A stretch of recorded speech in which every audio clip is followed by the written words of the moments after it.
Langley's visit to Kenya alarms Traoré's followers. AFRICOM Watch. This broadcast contains viewpoints and sentiments expressed by independent African voices and Pan-African movements. It is intended to inform and awaken, not to incite. Viewers are encouraged to seek multiple sources for a balanced perspective. If you believe Africa must speak for herself, hit that like button, subscribe to See Africa TV, and share this video with someone who needs to hear this message. Greetings to all our viewers across the continent and in the diaspora. From Nairobi to Ouagadougou, from Accra to Johannesburg, this is See Africa TV, where African voices lead the conversation. General Michael Langley has landed on African soil once again, but this time it's not the Sahel, it's Nairobi, Kenya. What would America, perhaps AFRICOM, be prepared to do? Would you be considering an ouster like we saw with Muammar Gaddafi in Libya? Because there's still many Africans who are yet to recover from that. If this is a bigger threat, as you say, in Burkina Faso, what is AFRICOM prepared to do about it? We do indications and warnings. There's a number of activities that we do, and we'll just go ahead and mention building institutional capacity. There's not going to be U.S. boots on the ground. Very, very small for exchange of ideas and training, exercises. Over time, that builds institutional capacity and capability in these armies. There, AFRICOM, we are working towards a burden sharing and a burden shift for their independent operations. That's our goal. We have the shared objectives because these same terrorist groups can threaten our homeland. So we're in concert. I was just an African Lion over in Morocco. A number of countries working together to be able to address. Is Burkina Faso invited here today for this conference? Yes. Yes. They were invited to African Lion in Morocco. Yeah. Yes. Yeah. Like I said, we're moving forward. Okay. We're moving forward because we have that shared goal of defeating terrorism. And the question echoing across Pan-African networks is this: why now? Across West Africa, leaders like Captain Ibrahim Traoré of Burkina Faso have taken a firm stand against foreign domination. AFRICOM was told to leave, France was forced to exit, and the people, mostly youth, rose to defend their land, their pride, and their future. To these freedom fighters, AFRICOM isn't about protection, it's about control. It's about monitoring Africa from behind the scenes. And Michael Langley is seen not as a partner, but as a symbol of that control. General Langley is the top U.S. military commander for Africa. His mission? Security partnerships, counterterrorism, and stability, or so they say.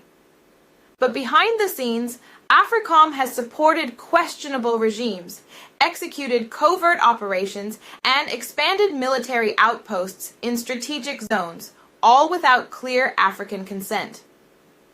Kenya, a key U.S. ally in East Africa, has long served as a launch pad for operations in Somalia, Sudan, and the Horn of Africa. Its relative stability makes it the perfect location for soft influence. But now, Pan-Africanists warn. Could Kenya be used to spy on Africa's rising resistance?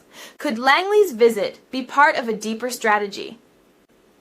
Online, outrage is growing. On the ground, activists are mobilizing.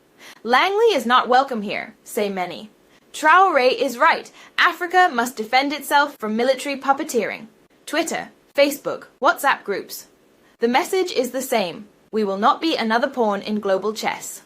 With that, I want to ask you, Gloria, based on the video we just watched and what we know the history of Western engagements with political leaders like Traoré, what do you think about this idea that AFRICOM is now saying that he's a problem? So this is my general issue. Let's even forget whether or not they're telling the truth. My big concern with the West and when they interfere in African politics is the hypocrisy. You know what I mean? Yep. They're so good at picking and choosing who is good for Africans and who is not based on their interests. Captain Traoré's response to the US and France is just priceless. It's absolutely phenomenal.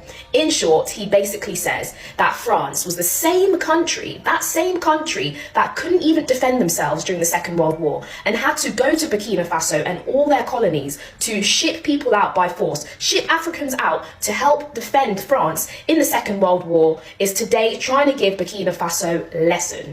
He's basically saying it's the pot calling the kettle black.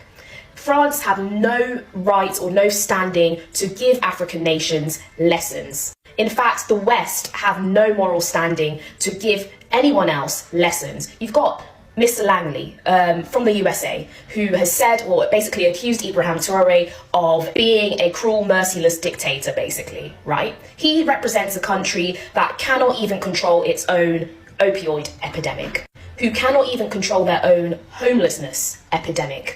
They are in so much national debt, but yet they have time to stick their noses into other people's business, into foreign affairs, when they should be turning their noses into their own countries to solve their problems, because the list of problems in the USA and in France are piling up. Why not focus on your own country and your own people?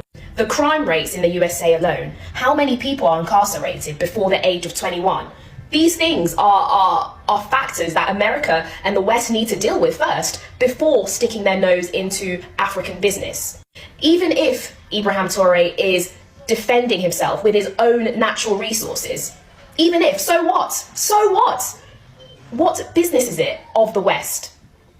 Donald Trump claimed that Africa was full of shithole countries, but it's the same shithole countries that you can't live without. So yeah, just go ahead and leave our shithole countries alone. The problem with the West is the West wants Africa. They want everything about Africa. The land, the resources, the weather, but they just don't want the people.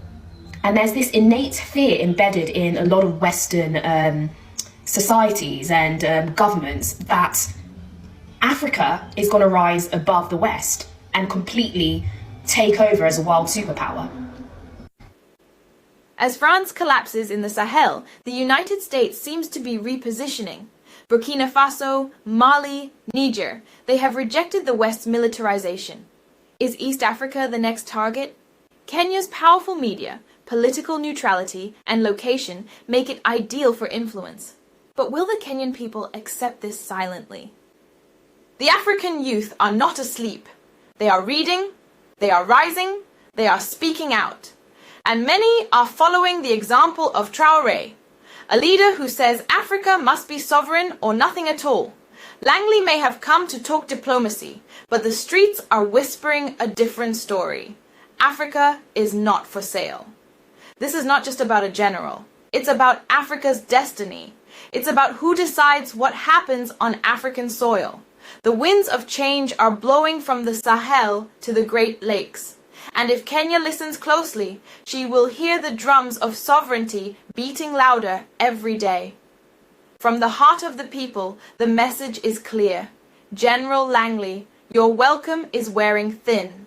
This program reflects perspectives from African citizens, analysts, and Pan-African movements. C. Africa TV respects all diplomatic relations and promotes dialogue rooted in African dignity, sovereignty, and self-determination. If you believe Africa must speak in her own voice, stand tall with us. Like this video, subscribe to See Africa TV, and share this message across the continent and beyond.